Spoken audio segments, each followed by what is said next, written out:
Yo, what is up guys? Delboy here, aka Blue Collar Sports TV. Hopefully you guys are doing well. If you're new here, smash that like, hit subscribe, all of that good stuff. So I guess an extended preview for Terence Crawford versus Kell Brook. Now I've already made my prediction video for this fight. You can check that on my channel if you want to hear my actual prediction for this fight. In short, I am picking Terence Crawford, more than likely by late stoppage. But if you want a more detailed breakdown, check that out on my channel. But I thought I'd make this extended preview just to cover a couple of things I never really touched on in my prediction video.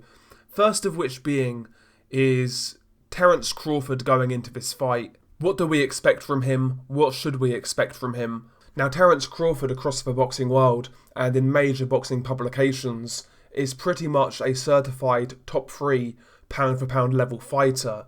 And that comes with a level of expectation in regards to your performance, especially when you're fighting someone like Kell Brook, who is past his best, not fought at the weight in 3 years, and yeah, ultimately, Brook has just seen better days. When you're fighting someone like that, as a pound for pound level fighter, then it's safe to assume that we expect you to win in a fairly dominant and impressive fashion.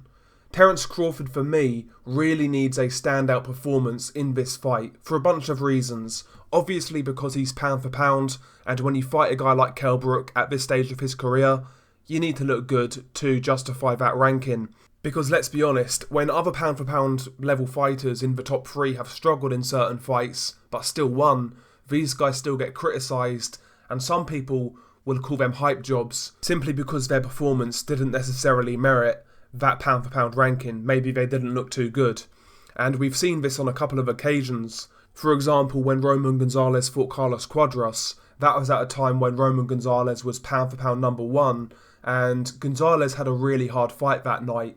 And a lot of people were saying, well, Gonzalez clearly isn't pound for pound number 1 because he had a hard fight against Carlos Cuadras. By the way, that version of Carlos Cuadras is a far more dangerous fighter than this version of Kell Brook, and Roman Gonzalez still got held to those high standards, right? When Vasily Lomachenko fought the likes of Luke Campbell and Jose Pedraza, Jorge Linares, and had problems, a lot of people were saying, well, considering Lomachenko's ranking, he shouldn't be struggling with these guys. Okay, so Terence Crawford, in my opinion, considering he's a consensus top 3 pound for pound level fighter, surely he should be judged to these same standards. He's fighting a past his best fighter, a guy who's not made welterweight in 3 years, and not got an elite level win in 6 years. That's who he's fighting. So as pound for pound number 3, at worst, Terence Crawford, we need to expect him to do a job and look dominant in the process. I don't think Terence Crawford can afford to look bad in this fight. You know, also, Kell Brook is a common opponent with Errol Spence. Errol Spence took, 10, 11 rounds to stop Kell Brook, had some problems along the way. You know, Terence Crawford can't afford to be going in there and having problems with a more shop-worn version of Kell Brook, because it makes him look bad. And in turn, it makes Errol Spence Jr. look good. Errol Spence Jr. right now really is Terence Crawford's main rival in the welterweight division. That's the fight we all want to see. So, from Terence Crawford's perspective, I think it will really do his career good if he gets a dominant win over Kell Brook, because he can then use that as a stick to beat Errol Spence with and maybe try and force that fight, you know? So yeah, for me, Terence Crawford needs to look good. I wasn't impressed with his performance against Aegis Kavalauskas. He got caught a lot in that fight. In my opinion, he got dropped, wasn't called by the referee, and I felt Terence Crawford kind of got away with scrutiny after that performance. Even when you look at his fight with Jose Benavidez, again, he was having problems in that fight.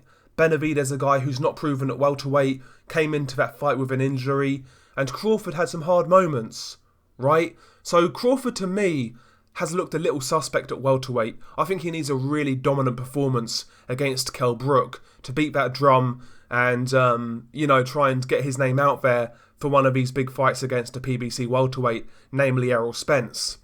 And, so for me, a big performance from Terence Crawford is much needed, because apart from the Jeff Horn fight, I've got to be honest, I've not really been all that in awe of what Terence Crawford's been doing at welterweight. You know, his most dominant performance, apart from Jeff Horn, was the Amir Khan fight, but Amir Khan was shot to bits. And even in that fight, man, that fight was a joke in itself, right? So, yeah, Terence needs a good performance. And in regards to Kell Brook, a lot of people are talking about the weight and a lot of people are worried, and rightly so. Like I said, Kell Brook's not made weight in 3 years at welterweight. And at that time when he was making welterweight, it was common knowledge that Brook struggled with the weight, you know? And 3 years later, it doesn't really fill you with any confidence that that's going to get any better, right? But one thing that's worth mentioning, if you're a Kell Brook fan out there, that you could cling to, is the fact that Kell Brook no longer has to make the IBF rehydration clause. I think with the IBF you need to meet a £10 rehydration clause the next day in order to fight for that IBF title, you know? And obviously for a guy like Kell Brook who struggles to make weight, that rehydration clause clearly wouldn't have helped matters. But obviously going into this Crawford fight, it's a WBO title fight, there is no rehydration clause. So, you know, maybe you can cling to that as a Kell Brook fan. Maybe Kell Brook can sufficiently rehydrate prior to this fight and not feel the ill effects of a big weight cut so much, you know? Maybe the lack of a rehydration clause can basically rejuvenate Kell Brook at 147. Again, I think that's clutching at straws, but it is worth mentioning in my opinion. I didn't mention it in my prediction video. But yeah, and one more thing in regards to Kell Brook is the training situation. Obviously in my prediction video, I mentioned the fact that Kell Brook wasn't with Dominic Ingle for this fight for whatever reason. There's a lot of rumours going around why that is, but his new trainer for this fight has been announced, and he's being trained by a guy called Carlos Formento. Now, I think Carlos Formento is a Spanish guy. I've never heard of him. I'm not sure what his credentials are. So going into a big fight like this against Terence Crawford, I do believe that is kind of worrying. He's not been working with Kell Brook long. And what can you really teach a guy in a 6-week training camp when you've got 6 weeks together, 5 weeks together? What can you really learn? What can you really implement? You know, I'm sure the guy's really just there to get Kell Brook in shape, to motivate him, and basically just get him to fight night, and I'm sure he'll do that. But what happens in the corner?